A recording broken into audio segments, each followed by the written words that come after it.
Lula faz giro internacional visitando Rússia e China, buscando investimentos e novas parcerias com os BRICS. Eu sou o Guilherme Moura Eu sou o Lucas Retti. E eu sou o Pedro Penelas. e esse é o Degrau da Política. A China tem sido tratada muitas vezes como se fosse uma inimiga do comércio mundial, quando na verdade a China está se comportando como um exemplo de país que está tentando fazer negócio com os países que foram esquecidos durante os últimos 30 anos por muitos outros países. E se depender da minha disposição, Brasil e China serão parceiros incontornáveis. Na época do governo Bolsonaro, muito se colocou que a política externa brasileira havia ficado manchada, ou enfim, ele ficou em posições às vezes isolado internacionalmente.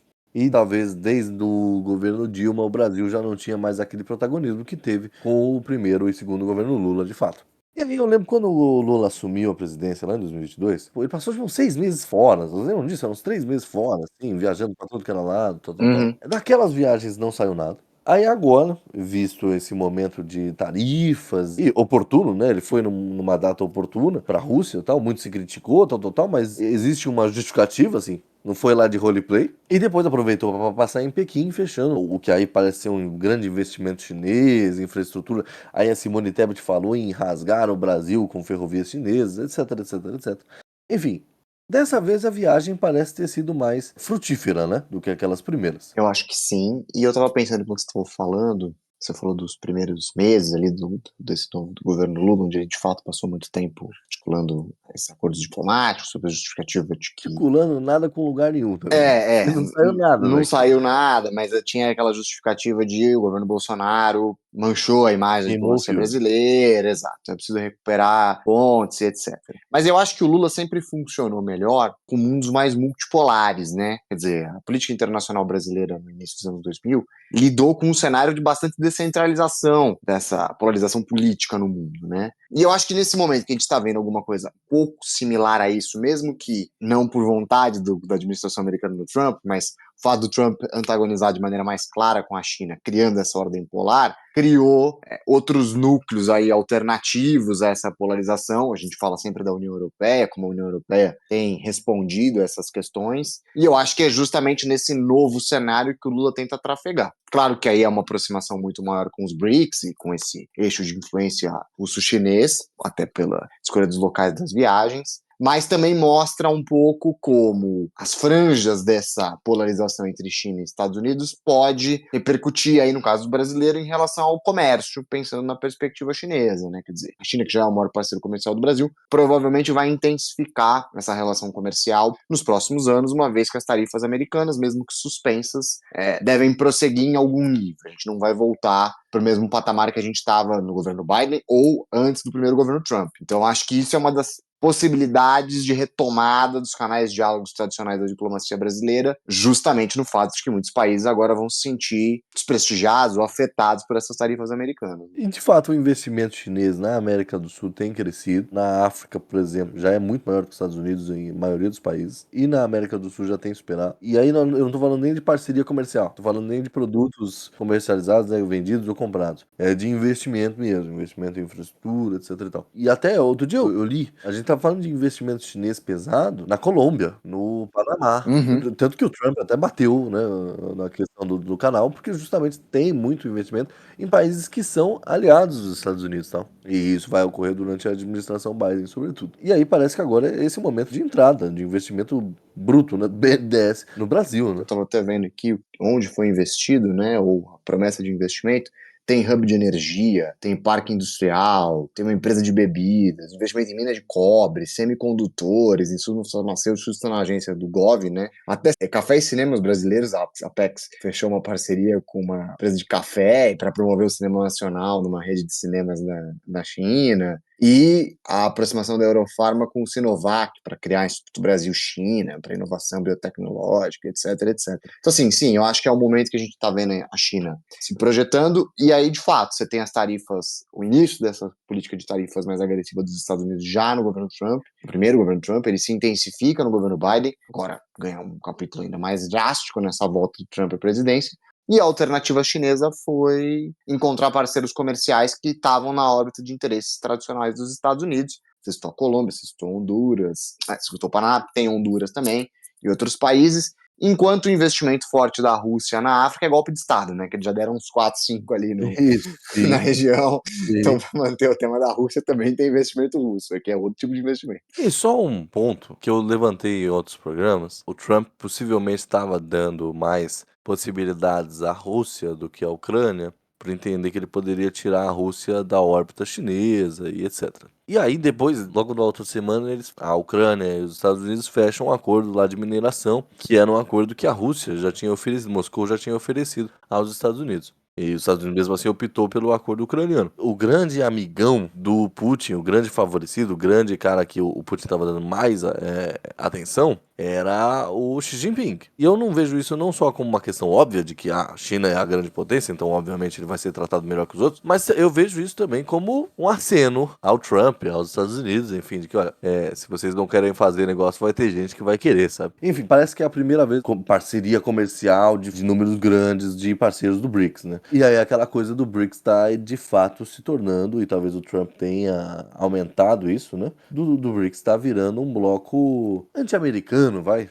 Não anti-americano naquele sentido que a gente tem no século XX, mas assim, uma alternativa comercial. Agora as tarifas, né? E até a gente, uns programas atrás, a gente falou sobre isso qualquer um pode atestar vendo na rua, pelo menos aqui em São Paulo que a gente mora, a entrada da BYD, assim, com uma força avassaladora. De repente tinha muito carro da BYD na rua. Só aqui na avenida que eu moro tem 3 concessionárias da BYD. Enfim, o mercado chinês parece ser muito palatável ao Brasil, né, ao consumidor brasileiro, que tem dinâmicas muito próximas, né? É curioso pensar que os Estados Unidos talvez sejam os produtos americanos, o modo de produção americano, etc, etc, etc, talvez seja um grande desejo e sonho brasileiro, tal, mas as vias de possibilidades parecem mais alinhadas com a China, né? No Brasil você tem essa coisa do imperialismo sedutor, da americanização do Brasil, mas o ex-ministro das Relações Internacionais, o Celso Laffer, tem um livro chamado A Identidade da Política Externa Brasileira, e ele faz todo um compilado, é um livro curtinho, bom para entender sobre política externa brasileira. Ele bate muito na tecla, até hoje nos textos em que ele escreve, dessa característica,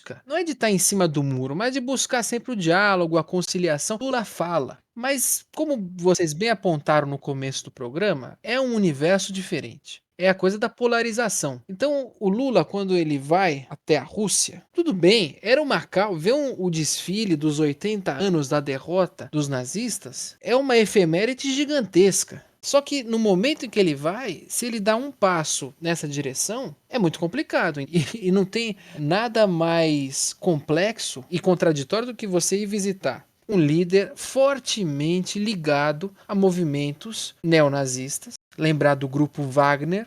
É um cara, então, você tá lá celebrando a derrota nazista no país do maior ditador do momento, que tem forte ligação com o neonazismo, com a extrema-direita. Então, o Lula se colocou numa complicada ali. Mas, como nós vimos, nós estamos conversando aqui antes, eu concordo com o Rett, eu queria até te ouvir falando de como as duas viagens, a Rússia e a China, têm contextos diferentes. Eu queria que você falasse um pouco disso, falando antes.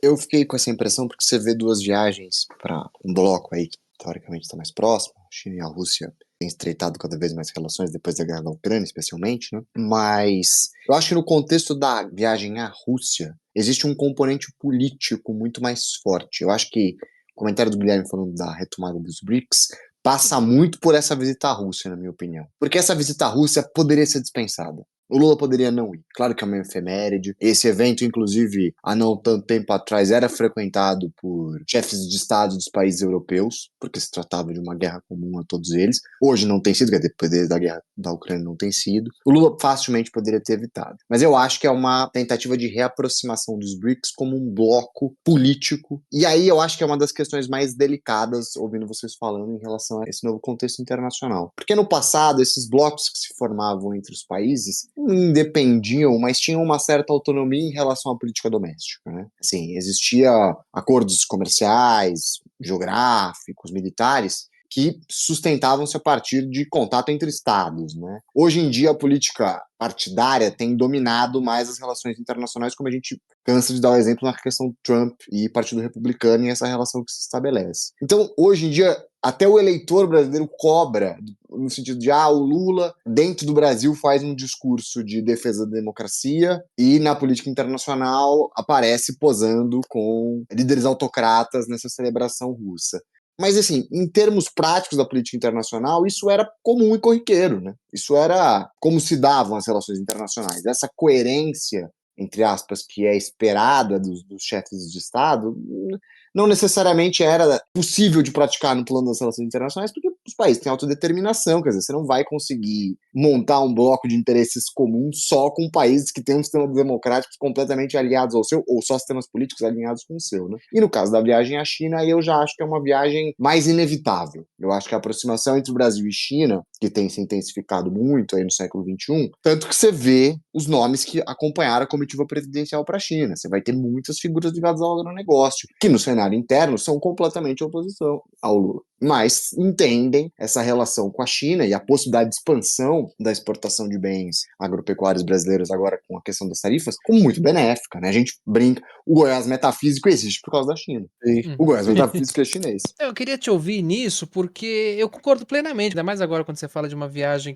evitável e outra necessária, mas o Lula é um cara da velha política. Tinha que, na concepção antiga dele, hoje tudo bem, se você não mandar para uma posse presidencial, é uma coisa que se estabeleceu ali na época do Bolsonaro e ficou por aí. O Bolsonaro não queria ir ver a posse do Fernandes na Argentina, não foi.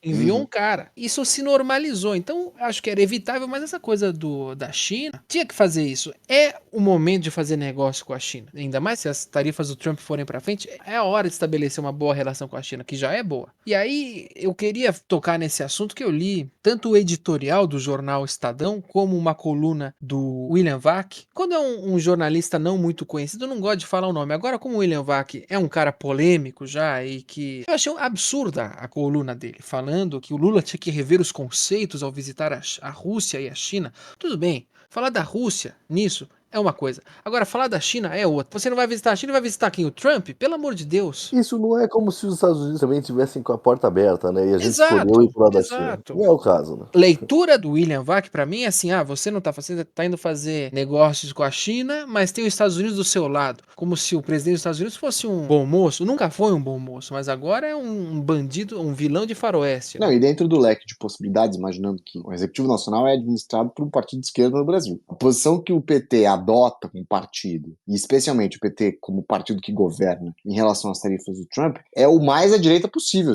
O partido não antagonizou. O PT não antagonizou. Você não vai ver falas do Lula ou de qualquer outro ministro do governo muito enfática contra o Trump. Quer dizer, o partido se posicionou à direita no debate, dentro do que o espectro de esquerda imaginava como uma reação mais de um nacionalismo crítico, vai? Que poderia vir de um partido de esquerda governando um país que está sendo tarifado pelos Estados Unidos, né? O discurso estava todo pronto e o PT não fez, pelo menos ainda não, né? Preferiu sair pela tangente, tentando articular e aprofundar ainda mais os laços com a China, né? Não, e assim, quando a gente olha deveria se aproximar mais dos Estados Unidos, mas em que sentido, né? Em que sentido que é possível fazer isso? Porque a gente vem falando de como o foco do governo Trump é reindustrialização dos Estados Unidos, é mercado interno, claro, agora ele tá lá no Oriente Médio, não sei se já voltou, mas estava, tal, enfim, ele ainda tem seus aliados, seus favoritos, mas o foco dele é um foco interno, e a gente fala sempre como o Brasil não tá nos horizontes nem de favores nem de críticas do Trump, assim, não parece não ligar. Então, bom, a China é um aliado, né? Total.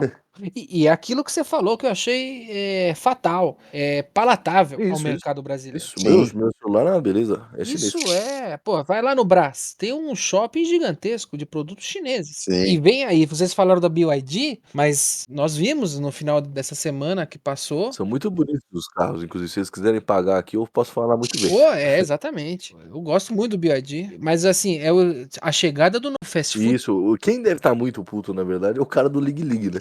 O Agora China acabou a Box mamata, né? foi, Acabou a né? mamata. Acho que duas pessoas saíram irritadas, o cara do Lig Lig e o Rui Costa. O Rui né? Costa. E o Rui Bastante, né? então, exato. Que a gente teve na viagem da China, aparentemente Xi Jinping deu um jantar, chamou o Lula e tal, e aí o Lula levou o ministro da Agricultura, a Simone Tebet, o Rui Costa, e teve mais um ministro que agora eu não me lembro. E aí vazou, né, que a Janja falou alguma coisa do TikTok lá, não, que vocês têm que ver o TikTok e tal, e aí o Xi Jinping Criticou né? A influência ficou nociva. bravo, enfim, não gostou ali do comentário da primeira-dama.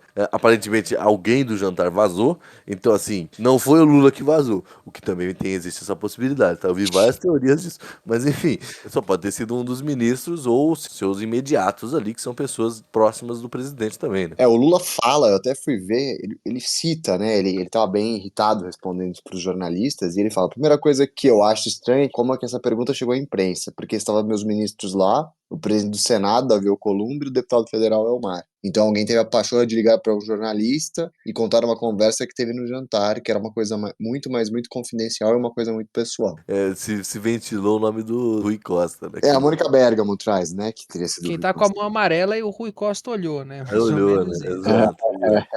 O saldo dessa viagem total, né? Tudo bem, trouxe bons negócios da ferrovia. Já ouvi gente criticando, achando que foi pouco. Não, mais do que isso, viu? Nem se abriu nada ainda, nem se nada de nada, né? São só promessas. E aí o PSOL, junto de uma associação ecológica lá, já protocolou um pedido para que se averigue direito isso, por causa do impacto ambiental que as possíveis ferrovias podem ter.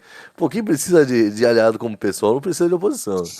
Pois é. É um vazamento do TikTok e uma crítica por conta da polarização. O Lula, acho que não entende que custa caro você ir para a Rússia hoje e custa caro você divulgar algo sobre o TikTok. A gente já criticou aqui, todos nós três já falamos o peso do dinheiro para a Rússia nesse momento. Mas será que pro eleitor, assim, vai fazer tanta diferença? Porque eu nem vi muita foto, inclusive, viu, do Lula lá com. Eu vi o vídeo do Lula dando oi pro Putin, assim, inclusive ele deu um puta aperto de mão desnecessário no Putin. Com raiva, né? E ficou por isso, assim, tem umas fotos lá dele, aí saiu no Estadão, acho, né? Ah, nessa foto, o Lula que defende a democracia tá sentado do lado de 3, 4 ditadores. E aí meio que o crítico do Lula, ele já entende ele como um cara que maneja a democracia ao seu interesse. Então eu fico pensando, será que vai ser tão prejudicial pra imagem mesmo? Diria que afeta na frente ampla. É uma visita que custa cara aos defensores ferrenhos, se ela existe ainda, da democracia liberal. Eu falei do nome do Celso Laffer. Domingo ele escreveu uma coluna no Estado, dando uma ligeira porrada no Bolsonaro e no Lula. Nas últimas 2 eleições ele apoiou o PT. Mas essa turma da frente ampla que eu chamo, os caras do Plano Real, o antigo PSDB, é pra chuca. Eu quero muito saber o posicionamento deles na próxima eleição. Concordo com o que você falou, Guilherme. Eu acho que assim, o impacto da visita à Rússia em termos eleitorais, aí pensando em 26 também, bingo do programa, é menos. Até porque a Rússia não é um país tão mal visto por eleitores oposicionistas ao Lula internamente, né? Ele teria um peso muito maior se ele tivesse ido à Venezuela ou a Cuba. Sem dúvida nenhuma. Existiria uma politização muito mais clara, mesmo que fosse um compromisso de Estado, ele seria tratado como um compromisso político. E no caso da China, como a gente falou, o governo chinês beneficiou direta e indiretamente muitos dos partidos do Centrão. Muitos desses partidos que têm bases sólidas na parte rural do Brasil vão ter, óbvio, investimento chinês nas suas bases. Assim. Então, A direita brasileira finge que não gosta da China. exato. É um distanciamento crítico muito pouco crítico, né? Agora troque Rússia e China por Venezuela e Cuba, e aí o Lula teria um problemaço. E o Lula sabe, tanto que não visita. Não Você quero nem vê saber. como ele pensou nos negócios, é isso que vocês estavam falando dos BRICS. Ele rompeu, ainda que de maneira discreta, com o Maduro. Agora, com a Rússia e com a China, eu não quero. A visita da China eu achei crucial. Agora, ele sabe, o R dos BRICS é Rússia, né? Então, ele não vai se indispor com o Putin agora. E os Estados Unidos se indispôs com o mundo, né? Então, alguma alternativa precisa ser criada, e não sobram tantas. Se dispôs um pouco com a Rússia e se indispôs com o mundo.